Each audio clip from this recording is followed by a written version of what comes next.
name's Chloe Bullock and I'm an interior designer. I've been a designer for well over 30 years and I run Materialise Interiors in Brighton. I'm a sole practitioner and I'm fortunate that I learnt about working with a lesser impact very early in my career. The reason that we connected is because we launched a campaign earlier this year called Paint with Kindness, Not Cruelty. Yeah. So what we're trying to achieve with that is to basically transform the home improvement industry so that it becomes cruelty-free and more ethical, really. So it's fantastic that we're able to sit down today and chat about different aspects of that, because I think, as we've both realised, a lot of people just don't realise that the home improvement industry isn't necessarily as ethical as they'd like it to be, or at least isn't marketed in that way. When I saw your campaign, I thought, I wonder if I could help to kind of give a bit of a voice to this within my industry as well, because it's aimed at homeowners, but even designers are finding this quite hard to navigate. Absolutely, and I think for us, we've kind of come at this very much from the animal testing angle. So I think a lot of people don't necessarily realise that although it's illegal to test finished decorating products on animals in the UK, that the ingredients that have actually gone into those products could have been tested on animals at some point. And there's not really a lot of information out there to help people navigate different options and different products. And what we really want to see is the paint industry, the decorating industry, embrace the cruelty-free movement, just like the cosmetics industry. So the issues of the ingredients being tested, that's not such an issue as it is with paint, where we're hearing that things, you can get a cruelty-free paint, an end product, or even to be labelled as vegan. But then you ask the supplier, are the ingredients tested? And they say, we don't have full transparency on this. And I find that really deceiving, because they are proudly marketing that as a vegan and cruelty-free product. But is that less of a problem now in the household cleaning products and cosmetics? Yeah, absolutely. So we've really seen those sectors embrace cruelty-free standards, and I think you've got two different aspects. So you've got the labelling that the manufacturer or the brand might use themselves, and then you have kind of third-party endorsements as well to help reinforce the validity of those claims. Yeah. So at Naturewatch Foundation, we produce the Compassionate Shopping Guide, and that is a cruelty-free standard for personal care and household brands. And we've predominantly included cosmetic companies, personal care brands, household cleaning brands, but we'd really love everybody to be able to live in a completely cruelty-free home. So that's why we're trying to bring other sectors into the guide now, and we're starting with the home improvement industry. And within our guide we have three main things that we look for when we endorse a brand. So the first is, have they got a fixed cut-off date? Does their animal testing policy apply throughout the whole company structure? Yeah. So a lot of brands tend to be owned by bigger companies as well. So we want to make sure that all of the companies that are part of that corporate family are doing the same thing and have the same ethical values. And then finally, we want to make sure that they're not selling into markets where animal testing could be mandatory. And the classic example of that is China, where certain cosmetics products still do need to be tested on animals.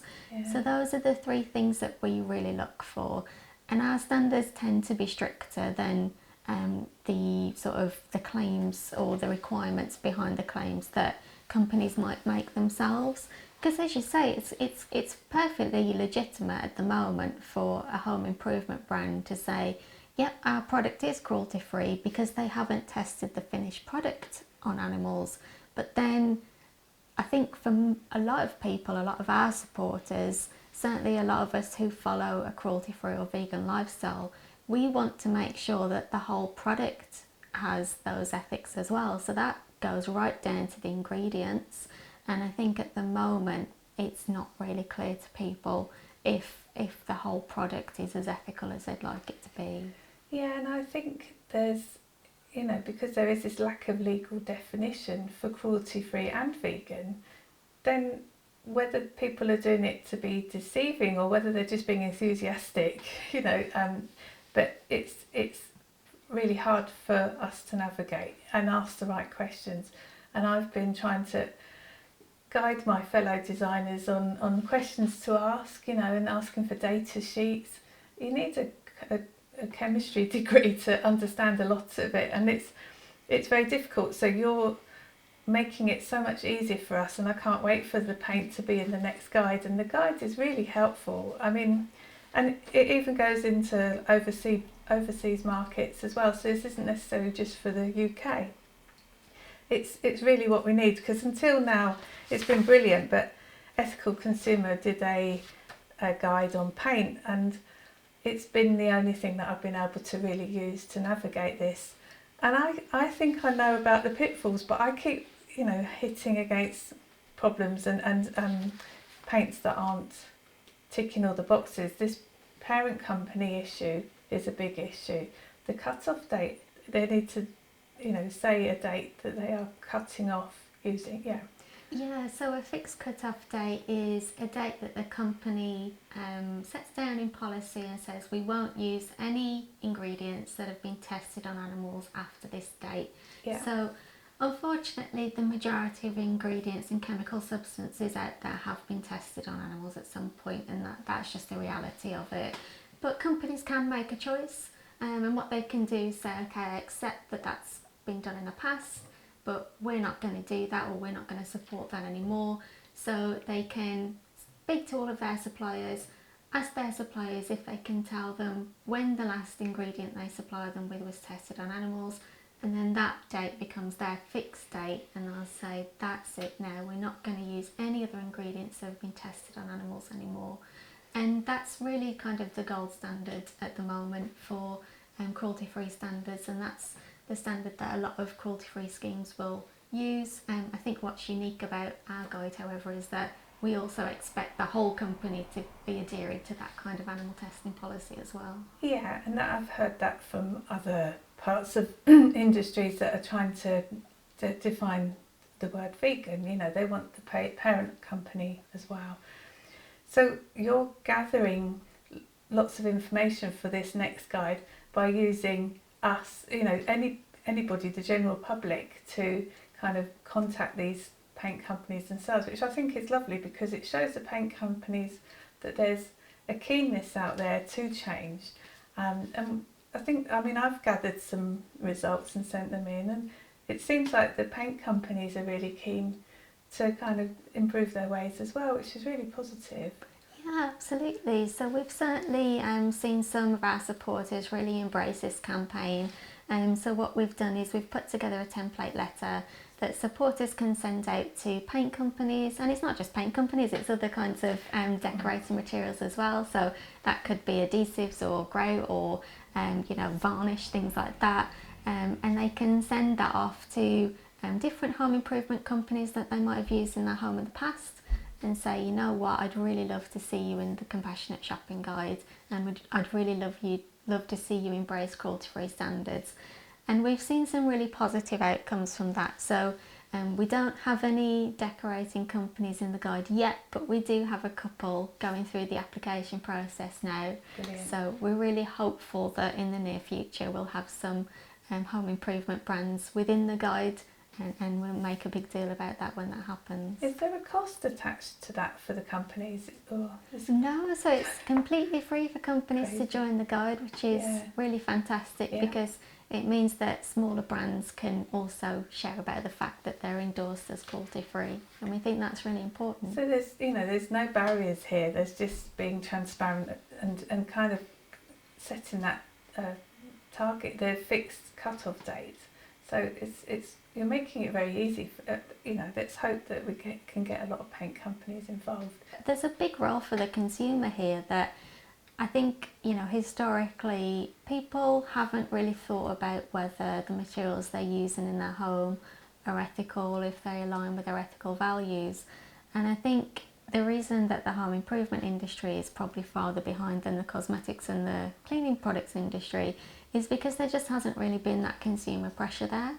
Yeah. And I think hopefully if people can get behind our campaign and really show the brands that actually, yeah, we do want this in our homes. We don't want to be using product that's been tested on animals or product that is highly toxic and harmful to the environment, that they'll start to respond to that. Because I think, you know, this is something that we hear time and time again, particularly from the government, that really it's for industry to change and kind of adapt to the demands of consumers rather than kind of be forced into doing things. So whilst we'd like to see better regulation, and that's really, really important, we also recognise that there is a need there for, you know, people to use their purchasing power and really their voice as consumers and say, we want you to do better here, please, and for industry to respond to that. Yeah, it's a much more positive way to work. I guess all I ever want to do, you know, when I'm talking to fellow designers or my clients, is to kind of give them as much information so that they can then make an informed decision. They may not, their values may not be exactly the same as mine, but I just want to have that transparency. So yeah, it's so important. You've drawn our attention to paint. I mean, I've been in this industry for so long, I hadn't even stopped to think about grout. And that was just so shocking. But of course, you know, there's chemicals. It's a type of adhesive. But I've been very aware of, you know, coatings and adhesives. I mean, adhesives traditionally have used animal products in as well as being kind of highly solvent and chemical ridden. You're not alone at all in finding it confusing and complex, because I think, as you say, you know, a lot of people think that animal testing doesn't happen anymore, and as you say, we've got these bans in place. So we've got a ban on testing cosmetic ingredients on animals, and that's a fairly robust ban. It does have some weaknesses, but it's a lot better than what we've got for household products. But as you say, we do also have this household product testing ban, and that prohibits, as I mentioned earlier, the testing of finished product on animals that are used in the home, but it doesn't actually prohibit the testing of ingredients. And I think this is where the real weakness is within the ban currently, and there's various loopholes within that as well. Oh, it's so depressing. It really is. So, do we talk about the animals that are involved? I mean, I've seen these rat tests, so there are more types of animals. You know, I know in other parts of animal testing there's cats, dogs, horses and things. Yeah, so in chemical substance testing, it tends to be rodents, rabbits, and when it comes to testing the effects on the environment, then it's fishes as well. So those tend to be the main ones that are utilised in those kinds of tests. So we see things like acute toxicity tests to assess the short-term effect of a substance on an animal. Then you have more long-term tests as well to test the chronic toxicity levels, but also to assess things like how cancerous the substance could be, what kind of effect it could have on reproduction. And then of course you have the kind of the fairly traditional sorts of tests that we're probably more familiar with, so skin sensitization and eye corrosion. So in those kinds of tests, the chemical substance could be applied directly to the animal's skin and then monitored over time to see what happens, or they could even be administered orally to the animal as well. Just seems just so old-fashioned.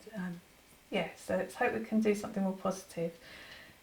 So you've got your campaign where we use the template letter to send off, and you don't mind if we all give you lots of duplicates, because I guess they'll be ready with the answers at the other end at the paint companies. But even easier than that, people can just sign your petition, which is so easy. So, and then eventually buy the guide now but then buy the next one for the household inclusion in there as well. Absolutely. And I'm sure, you know, as a charity, you'd appreciate donations as well, I'm sure too. So there's lots of ways people can help your wonderful charity in the work. Yeah, definitely. So as you say, we've got a petition as well. So we've got a petition to the UK government calling on them to strengthen the household product testing ban and remove the loopholes within that allow animal testing of ingredients to continue. We've got the template letter, and that's available on our Compassionate Shopping Guide website. And as you say, people, really one of the most effective things that people can do is use, their choices at the checkout to put pressure on companies and kind of really send the signal that they want brands to be cruelty free. So choose brands that are already in the Compassionate Shopping Guide, and then you can also look out for, hopefully in the future, some household decorating brands that have joined us as well. So we do have the printed guide, as you say, and that's available on our website, naturewatch.org. Or you can also access the online version of the guide for free, and that's updated all of the time, and that's compassionateshoppingguide.org. So that's the best place to check out. That's so helpful, and you're going to be updating it with the household stuff as you go as well, aren't you? So we can get our hands on that information quite soon, I guess. So that's going to be really helpful. Mm-hmm. Yeah, it's brilliantly helpful. Thank you. And what advice would you give to other interior designers out there who kind of want to get into ethical design as well? So in various ways that I'm trying to share knowledge, and I'm not suggesting that I know everything, because I'm just constantly learning, and I'm learning from others in my industry as well. But a group of us started Interior Design Declares, which is about the climate and biodiversity emergency linking to our industry. So we encourage other designers to sign up to our pledge, which is a free thing to do, and then we can kind of gather and collaborate and learn together, and that's been really good. And then my professional body is the BIID, the British Institute of Interior Design, and I'm part of the sustainability committee for them, and we've got lots of resources there. So one of the resources that we produce through that committee actually works with a resource that we produce through Interior Design Declares, which is a supplier questionnaire, and then we've got a specification guide at the BIID, and so those two resources work together. I've actually published a book this year as well, which has been really lovely opportunity. After sort of working since I graduated, it's been lovely to look around the world and kind of gather examples of the many different ways that you can cut sustainability, and that is really useful to sort of give other designers or for them to use with their clients, just kind of the ways into sustainability that are important to them. So that's been a really lovely thing to do, and kind of publicise the amazing work that is out there, because what I always want to show is that working with a lesser impact also looks beautiful. It's not one thing or another. It's kind of, there's some very beautiful luxurious spaces in the book, so it's been lovely to sort of write about those and inspire. Fantastic. And what's your book called? It's called Sustainable Interior Design. Thanks so much, Chloe, for today. It's been really wonderful to chat and to hear more about the fantastic work that you're doing at Materialise Interiors. So I think for us at Naturewatch Foundation, what we really want to reiterate to people is that the home improvement industry could be doing so much more to embrace cruelty-free standards. And if people want to get involved in our Paint with Kindness Not Cruelty campaign, they can do three main things. So the first one is they can use our template letter and send that off to paint companies, and we'll pop the link to that in the description below. What they can also do is support our petition, and they can help us hopefully achieve a stronger household product testing ban, and then they can also shop cruelty free by choosing the brands in our Compassionate Shopping Guide as well. And I guess we could all talk to our MPs as well if we needed to, couldn't we? Absolutely. They're all there to talk to about these things.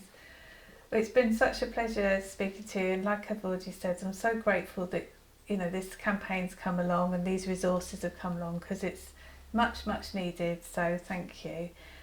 And yeah, people can find me on Instagram, materialiseint. I try and share lots of resources as I find them myself, so I've got lots in my link tree, I've got lots of resources on my website as well, and this is my book, Sustainable Interior Design, and it's for Reba Publishing, which has been a real honour to be asked to write the book for them. So yeah, I really hope that there's some things out there to help people, and I think the message from this is kind of we can have an impact as a one person. You know, we can have our questions carry some impact with them, and the companies that we're buying from will respond if they get a lot of questions like ours coming along. So I think we can have a real impact here. Absolutely. Thanks, Chloe. Thanks so much.